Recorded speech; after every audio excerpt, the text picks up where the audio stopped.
সাবেক প্রধানমন্ত্রী শেখ হাসিনা ও তার পরিবারের সদস্যদের দুর্নীতি অনুসন্ধানে 5 সদস্যের টিম গঠন করেছে দুদক।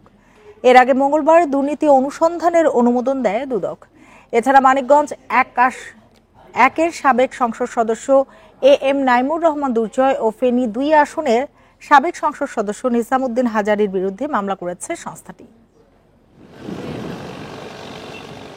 রূপপুর পারমাণবিক বিদ্যুৎ কেন্দ্র সহ আরও 8 প্রকল্পের মোট 80,000 কোটি টাকার দুর্নীতির অভিযোগে সাবেক প্রধানমন্ত্রী শেখ হাসিনা ও তার পরিবারের সদস্যদের বিরুদ্ধে মঙ্গলবার অনুসন্ধানের অনুমোদন দেয় দুদক। বুধবার উপপরিচালক সালাউদ্দিনের নেতৃত্বে 5 সদস্যের টিম গঠন করে সংস্থাটি। এছাড়া মানিকগঞ্জ 1 আসনের সাবেক সংসদ সদস্য এম নাইমুর রহমান দুর্জয় প্রায় 11.5 কোটি টাকার অবৈধ সম্পদের খোঁজ পেয়েছে দুদক। পাশাপাশি তার 23টি অ্যাকাউন্টে 93 কোটি টাকার সন্দেহজনক লেনদেন হয়েছে। দুর্নীতি দমন কমিশন আইন 2004-এর 27(1) এবং দুর্নীতি প্রতিরোধ আইন 1947-এর 5-2 ধারায় এবং মানি লন্ডারিং প্রতিরোধ আইন 2012-এর 4-2 এবং 4-3 ধারায় একটি মামলা রুজুর সিদ্ধান্ত গৃহীত হয়েছে এবং ইতিমধ্যে মামলা রুজু হয়েছে। ফেনী 2 আসনের সাবেক সংসদ সদস্য নিজাম হাজারীর অবৈধ সম্পদ পাওয়া গেছে 19 কোটি টাকার। সন্দেহজনক লেনদেন হয়েছে আরও 548 কোটি টাকা। 548 কোটি 80 লক্ষ 45,504 টাকার সন্দেহজনক এবং অস্বাভাবিক লেনদেন করায় দুর্নীতি দমন কমিশন আইন 2004-এর 27(1) মানি লন্ডারিং প্রতিরোধ আইন 2012-এর 4-2 এবং 4-3 এবং দুর্নীতি প্রতিরোধ আইন 1947-এর 5-2 ধারায় একটি মামলা রুজু করার সিদ্ধান্ত গৃহীত হয়েছে। পাশাপাশি অবৈধ সম্পদ অর্জনের অভিযোগে এনটিএমসির সাবেক মহাপরিচালক জিয়াউল আহসানের বিরুদ্ধে অনুসন্ধান শুরু করেছে সংস্থাটি। রিশাদ হুদা, ইন্ডিপেন্ডেন্ট নিউজ, ঢাকা। রাষ্ট্র কাঠামো সংস্কারের 31 দফা বাস্তবায়নই বিএনপির সঙ্গে করা অন্যায়ের জবাব। বুধবার নারায়ণগঞ্জ, গাজীপুর এবং টাঙ্গাইলের কর্মশালায় লন্ডন থেকে ভার্চুয়ালি যুক্ত হয়ে একথা বলেন বিএনপির ভারপ্রাপ্ত চেয়ারম্যান তারেক রহমান। এ সময় তিনি বলেন, নিপীড়নের জবাব কখনো নিপীড়নের মাধ্যমে হয় না। রাষ্ট্র কাঠামো মেরামতের 31 দফা ও জনসম্পৃক্তি শীর্ষক ধারাবাহিক কর্মশালা করে আসছে বিএনপি। বিভাগীয় পর্যায়ের পর এখন চলছে জেলাভিত্তিক কর্মশালা। এর অংশ হিসেবে বুধবার গাজীপুর, নারায়ণগঞ্জ এবং টাঙ্গাইল জেলার কর্মশালায় লন্ডন থেকে ভার্চুয়ালি যুক্ত হন বিএনপির ভারপ্রাপ্ত চেয়ারম্যান তারেক রহমান। আমরা ছড়িয়ে দিব গ্রামে গ্রামে, প্রত্যন্ত মানুষের কাছে আমরা ছড়িয়ে দিব। আজকে দিনব্যাপী কর্মশালার শেষ পর্যায়ে বিভিন্ন পর্যায়ে নেতাদের প্রশ্নের জবাব দেন তিনি। আমার সাথে যখন কথা হয় সেটি ইউনিয়ন পর্যায়ে হোক, গ্রাম কর্মশালায় তারেক রহমান বলেন, দেশের মানুষের অধিকার ফিরিয়ে দিতেই আন্দোলন করেছে বিএনপি। নেতাকর্মীরা হামলা মামলার মুখোমুখি হয়েছে, এমনকি জুলাই গণ অভ্যুত্থানে বিএনপির 5 শতাধিক নেতাকর্মী জীবন দিয়েছে। এই টেক ব্যাক বাংলাদেশের অর্থটা কি ছিল? টেক ব্যাক বাংলাদেশের অর্থ খুব সংক্ষেপে যদি বলতে হয়, অর্থাৎ জনগণের রাজনৈতিক অধিকার, জনগণের মৌলিক অধিকার, জনগণের বাক ব্যক্তি স্বাধীনতা এবং জনগণের নিজস্ব অর্থনৈতিক অধিকার জনগণের কাছে ফিরিয়ে আনা। তারেক রহমান মনে করেন, নির্যাতনের জবাব হিংসায় নয়, নিপীড়নের জবাব নিপীড়ন নয়। আজকের এই 31 দফা আমরা ছড়িয়ে দিব, আমরা ছড়িয়ে দিব গ্রামে গ্রামে, প্রত্যন্ত মানুষের কাছে আমরা ছড়িয়ে দিব। আজকে আমাদেরকে ছড়িয়ে দিতে হবে প্রত্যন্ত অঞ্চলের মানুষের কাছে। তাদেরকে বলতে হবে, ভাই আমি এই করতে চাই, আমাকে তুমি সুযোগ দাও। এই আস্থাটা ধরে রাখতে হবে। আস্থা ধরে রাখার দায়িত্ব আপনার, আস্থা ধরে রাখার দায়িত্ব আপনার কর্মী হিসেবে, দলের কর্মী হিসেবে। আস্থা ধরে রাখার দায়িত্ব জনগণের না। কাজের মাধ্যমে দেশের মানুষের আস্থা ও ভালোবাসা ধরে রেখে জাতীয়তাবাদী শক্তি মানুষের অধিকার রক্ষায় সজাগ থাকবে বলে প্রত্যয় জানান বিএনপির ভারপ্রাপ্ত চেয়ারম্যান। আমার দলের নেতাকর্মীরা 500-র মতন নেতাকর্মী। Mahmud Moumita, independent News, Dhaka. নির্বাচনী রোডম্যাপ নিয়ে বিএনপির প্রত্যাশা পূরণ হয়নি। সরকার আন্তরিক হলে 4 থেকে 6 মাসের মধ্যেই ভোট দেওয়া সম্ভব বলে মনে করেন দলটির স্থায়ী কমিটির সদস্য সালাউদ্দিন আহমেদ। সকালে রাজধানীর কড়াইলে জিয়াউর রহমান ফাউন্ডেশনের মেডিকেল ক্যাম্প উদ্বোধন করে এসব কথা বলেন তিনি। এ সময় গণতান্ত্রিক যাত্রায় কৌশলী না হতে অন্তর্বর্তী সরকারের প্রতি আহ্বান তার। দেশবাসী ভোটের অপেক্ষায় রয়েছে দাবি করে যত দ্রুত সম্ভব সংস্কার শেষ করে নির্বাচন আয়োজনের তাগিদও দেন এই বিএনপি নেতা। বলেন, সরকারের নানা সংস্থার ব্যর্থতায় সীমান্ত পাড়ি দিয়ে পালিয়েছে ফ্যাসিবাদের অনেক দোসর। এতে যারা সহায়তা করেছে তাদের চিহ্নিত করতে হবে। আর তত্ত্বাবধায়ক সরকার ব্যবস্থা ফেরা প্রসঙ্গে তিনি বলেন, এটি দেশ ও জাতির জন্য ইতিবাচক ঘটনা।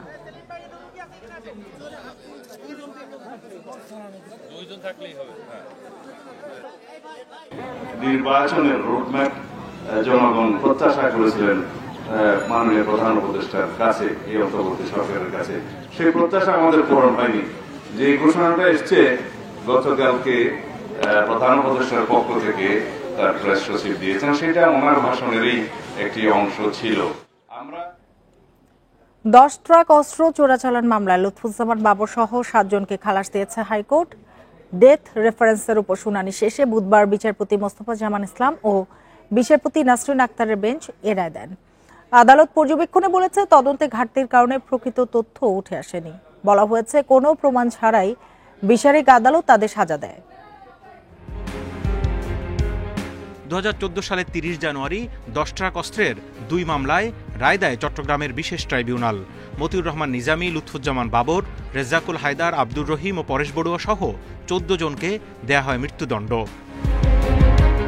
ওই রায়ের ডেথ রেফারেন্স ও জেল আপিলের উপর দীর্ঘ শুনানি শেষে আদেশ দেয় হাইকোর্ট। খালাস পান সাবেক স্বরাষ্ট্র প্রতিমন্ত্রী লুৎফুজ্জামান বাবর, এনএসআইয়ের তৎকালীন ডিজি রেজ্জাকুল হায়দার, মহসিন তালুকদার, এনামুল হক ও ভারপ্রাপ্ত শিল্প সচিব নুরুল আমিন। এছাড়া জামায়াতের সাবেক আমির মতিউর রহমান নিজামী ও এনএসআইয়ের সাবেক ডিজি আব্দুর রহিম মারা গেলেও তাদের অর্থদণ্ড ও মৃত্যুদণ্ড থেকে খালাস দেওয়া হয়েছে। বলেছেন যে কোন একটা ট্রায়াল হওয়ার মূল উদ্দেশ্য হলো অপরাধের শাস্তি দেওয়া, আবার একই সাথে উদ্দেশ্য হলো নিরপরাধ ব্যক্তিকে যেন সাজা দেওয়া না হয়, এটাও ট্রায়ালের উদ্দেশ্য।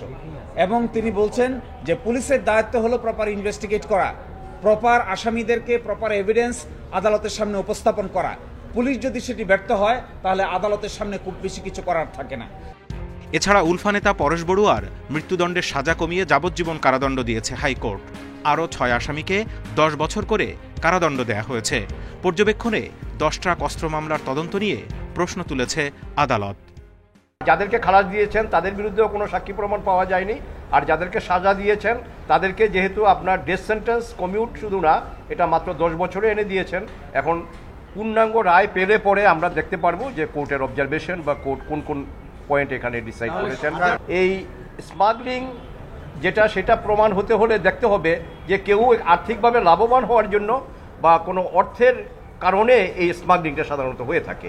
কিন্তু এখানে ওই ট্রায়াল জাজ সাহেব ওনার রায়ই উনি দেখছেন যে না, এটা এগুলো পার্শ্ববর্তী কোনো দেশে পাচার করার জন্য এগুলো আনা হয়েছিল। 2004 সালের 1 এপ্রিল চট্টগ্রামের আনোয়ারায় কর্ণফুলী নদীতে সিইউএফএল এর জেটি থেকে আটক হয় 10 ট্রাক পরিমাণ অস্ত্র। Zahidul Bashar, Independent News, Dhaka. D8 শীর্ষ সম্মেলনে যোগ দিতে মিশরের কায়রোতে পৌঁছেছেন অন্তর্বর্তী সরকারের প্রধান উপদেষ্টা অধ্যাপক মোহাম্মদ ইউনূস। বুধবার স্থানীয় সময়ে সকাল 11টায় কায়রোতে পৌঁছান তিনি।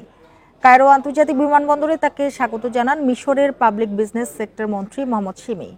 পরে মন্ত্রীর সঙ্গে সংক্ষিপ্ত বৈঠক করেন প্রধান উপদেষ্টা। এর আগে D8 সম্মেলনে যোগ দিতে রাতে ঢাকা ছাড়েন প্রফেসর ইউনূস। কায়রোতে কাল শুরু হচ্ছে 11তম সম্মেলন। এতে বিভিন্ন দেশের সরকার প্রধানদের সাথে বেশ কয়েকটি সাইডলাইন বৈঠক করবেন তিনি। এছাড়া আগামীকাল কায়রোর আল আজহার বিশ্ববিদ্যালয়ে ভাষণ দেবেন অধ্যাপক ইউনূস। আইএফআইসি ব্যাংকের 2টি চেক ডিসঅনার মামলায় ক্রিকেটার সাকিব আল হাসান সহ 4 জনের বিরুদ্ধে সমন জারি করেছে আদালত। আগামী 18 জানুয়ারি তাকে আদালতে হাজির হতে বলা হয়েছে। ঢাকার additional chief metropolitan magistrate Mahbubul হকের আদালত বুধবার এই আদেশ দেন। সংশ্লিষ্ট আদালতের বেঞ্চ সহকারী খন্দকার শাহরিয়ার আলম জানিয়েছেন, সাকিব আল হাসানের বিরুদ্ধে 15 ডিসেম্বর চেক জালিয়াতির মামলা করা হয়। বুধবার এ মামলার শুনানি শেষে তার বিরুদ্ধে সমন জারি করা হয়। অপর আসামিরা হলেন সাকিবের অ্যাগ্রো ফার্মের ব্যবস্থাপনা পরিচালক গাজী শাহগীর হোসাইন, পরিচালক ইমদাদুল হক ও মালাইকার বেগম। গত 15 ডিসেম্বর ব্যাংকের রিলেশনশিপ অফিসার সাহিবুর রহমান বাদী হয়ে আদালতে এ মামলা দায়ের করেন। দেশে আবারও অস্থিতিশীল হয়ে উঠেছে ডলারের বাজার। ব্যাংক খাতের পাশাপাশি খোলা বাজারেও ডলারের বিনিময় হার বাড়ছে। কিছু ব্যাংক এখন রেমিটেন্সের ডলার কিনছে 126 টাকা দরে। আর খোলা বাজারে প্রতি ডলারের কেনা বেচা হচ্ছে সর্বোচ্চ 125 টাকায়। যদিও ব্যাংকগুলোর ঘোষিত দর অনুযায়ী প্রতি ডলারের বিনিময় হার সর্বোচ্চ হওয়ার কথা 120 টাকা। শেখ হাসিনা সরকারের পতনের পর দেশে ডলারের বাজার প্রায় স্থিতিশীল হয়ে এসেছিল। খোলা বাজারেও ডলারের দর ছিল নিম্নমুখী, কিন্তু নভেম্বরের শুরুতেই দর বাড়তে শুরু করে। এদিকে IMF এর শর্ত অনুযায়ী নির্ধারিত পরিমাণে রিজার্ভ সংরক্ষণ করতে বাণিজ্যিক ব্যাংকগুলো থেকে ডলার কেনা বাড়িয়েছে বাংলাদেশ ব্যাংক। এটিও ডলারের দর বৃদ্ধিতে বড় ভূমিকা রাখছে বলে ধারণা সংশ্লিষ্টদের।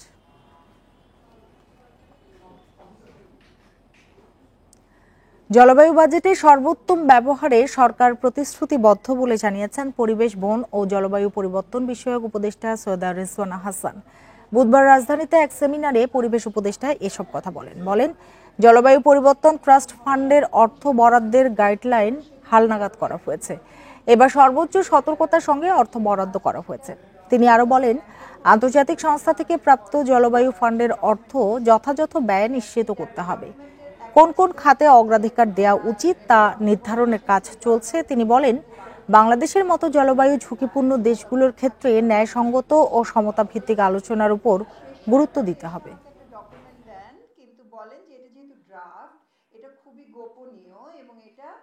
জলবায়ু ফান্ডে যে টাকাটা দেয়া হয় সেটা কেন কমে গেছে আপনারা জানেন। কমে গেছে কারণ হচ্ছে এটার আসলে অনেক অপব্যবহার হচ্ছিল, যার জন্য এক পর্যায়ে এই টাকাটার পরিমাণটা কমিয়ে দেওয়া হয়েছে। বন্যা ও ঘূর্ণিঝড়ে ক্ষতিগ্রস্তদের 630টি ঘর তৈরিতে সহায়তা দেবে সৌদি আরব। দেশের 9টি জেলায় এসব স্থাপনা নির্মাণ করা হবে। এছাড়া ভুক্তভোগীদের জন্য খাদ্য ও নিত্য প্রয়োজনীয় পণ্যের 6195টি প্যাকেটও দেবে দেশটি। বুধবার দুপুরে সৌদি দূতাবাসে এক অনুষ্ঠানে এ কার্যক্রমের উদ্বোধন করা হয়। এ সময় ভারপ্রাপ্ত রাষ্ট্রদূত আব্দুল আজিজ ফাহাদ এম আল ইব্রাহিম বলেন, সৌদি আরবের বাদশাহ সালমানের মানবিক সহায়তা ও ত্রাণ কেন্দ্র KS রিলিফের অর্থায়নে এ সহায়তা দেওয়া হবে। বাংলাদেশে কর্মসূচিটি বাস্তবায়নে সহযোগিতা করবে সুনবুলা ওয়েলফেয়ার অ্যাসোসিয়েশন। নোয়াখালী, ফেনী, কুমিল্লা ও দক্ষিণাঞ্চলের কয়েকটি জেলার মানুষ এ সহায়তার আওতায় পড়বে। আর এই ছিল এখনকার সংবাদে। ইন্ডিপেন্ডেন্ট টেলিভিশনের সব খবর আরো বিস্তারিত জানতে চোখ রাখুন ফেসবুক, ইউটিউব এবং এক্সে। ধন্যবাদ সবাইকে এতক্ষণ সাথে থাকার জন্য।